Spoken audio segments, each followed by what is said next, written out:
What do we mean by eugenics? Perhaps you've chosen this book because you're curious about this strange word in the title.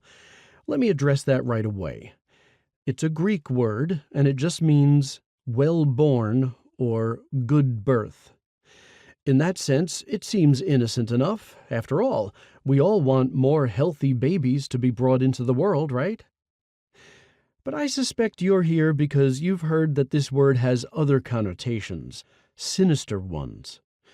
Maybe you have images of mad scientists and Nazi physicians in your mind right now. And you would be right. The story of eugenics is tragic, even horrific. Indeed, Nazi doctors are definitely among the villains in this story.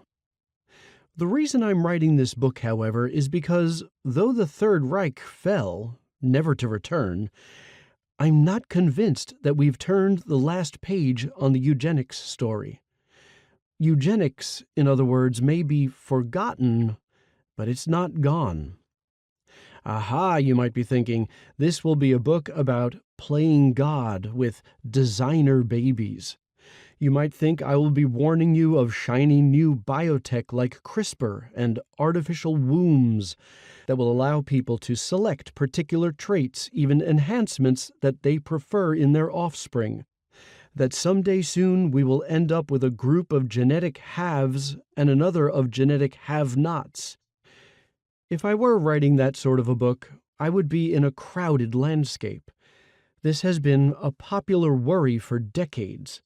One of my favorite films from the 1990s, Gattaca, has this concern as its core theme.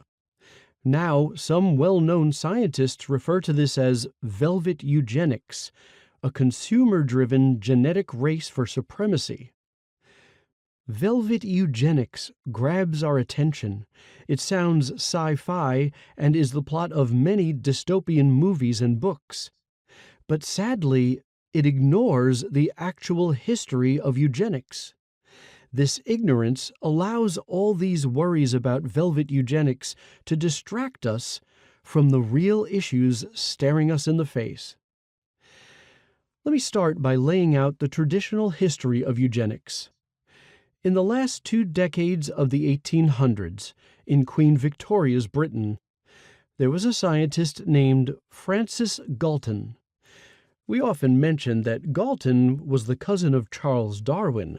They shared a famous grandfather. This detail both makes the story spicier and fits better with our velvet eugenics fears about evolutionary biology run amok. Galton thought that some people are born fit and others unfit. The fit should be encouraged to have more babies and the unfit fewer. This is what he called eugenics in 1883.